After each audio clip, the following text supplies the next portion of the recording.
Hey everyone, I'm Easton and I just wanted to say Merry Christmas. Now this Christmas already feels different. From programs and policies that our government's put in place to restrict the freedom of choice, to the Omicron variant being on the rise, people's immune systems not being what they used to be so people are getting sicker, to airlines not being able to staff their flights, and also people just fighting on aircraft like crazy these days, which a fight just broke out on an airline, I think it was today. Things are just crazy right now. Matter of fact, for me personally, this is happening right now. My family wasn't able to make it in because of so many canceled flights. And remember, I'm a flight attendant. They fly for free. So even if they were looking at purchasing a ticket, which purchasing a ticket was upwards, I think it was like $250 one way, flying for free, so many flights were canceled they couldn't even make it in. So I think we're all feeling the strain of plans not going right on Christmas. But I think it's important to note that that's not what Christmas is about. Christmas is about love. It's about family, spending time with your loved ones.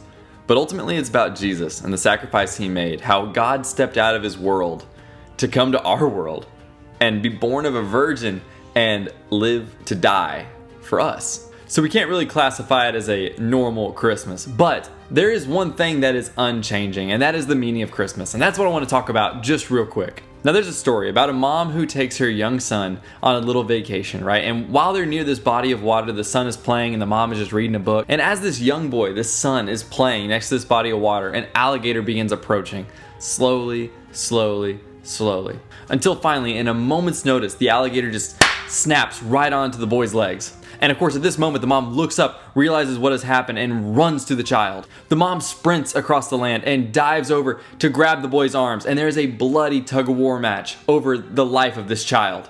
Now, it just so happens at this time, while the mom and the alligator are fighting over this boy, this man in a truck happens to stop, and he has a gun on him. So he grabs the gun and he runs down, shoots the alligator, and the alligator releases the boy. And they immediately call an ambulance. And this being a small town, everyone wants to know what happened. What happened? Did the boy live? Is he okay? How did this come to be? And all the newspapers are looking everywhere, trying to find this boy in this hospital room, trying to get in. Finally, a reporter's allowed in, and she walks in and she starts to interview the boy, asking him all these different questions. And finally, she said, "Is there anything else you want to tell me?" And the boy says no, he's answered all the questions and he's resting in that hospital bed. And so the reporter says, "Thank you." She gets up and she's about to leave, and then she turns around and says, "Now, I'm so sorry to ask this, but can I see the scars?" So the boy lifts the blanket and shows the scars on his legs of the alligator that had bitten onto him. And she snaps the picture and says thank you. And as she's about to walk away, the son says, wait. She turns around and the boy says, "Well, I didn't get to show you my favorite scars." And looking confused, the reporter begins walking slowly toward the boy as he is removing bandages from his wrists. And he reveals the nail marks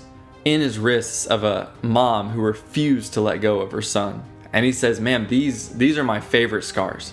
Now I tell this story because that alligator, that's sin. That is our wrong decisions taking hold of us. But while God says, "No, I will not let that consume you," he grabs onto you and he will fight for your life. And Jesus has those nail-scarred wrists and says, "These are my favorite scars because I love you." So whether you believe in the power of Christ or not, it's there and it's real and it happened. That's what Christmas is about. I actually went out to buy a Santa hat for the last video and this one, and then I thought, no, I'm not gonna do that, because while Santa, the tree, presents, these are all fun things and magical things, the real meaning of Christmas is Jesus. So even if your plans don't go right, even if things do not work out, believe me, that's what's happening to me right now, it's okay. God is still good. God is still on his throne. Jesus loves you very much, so much so that he left heaven to come here and die for us. That's incredible. So if you're at home, if you're with your family, if you're with loved ones or friends, then that's amazing.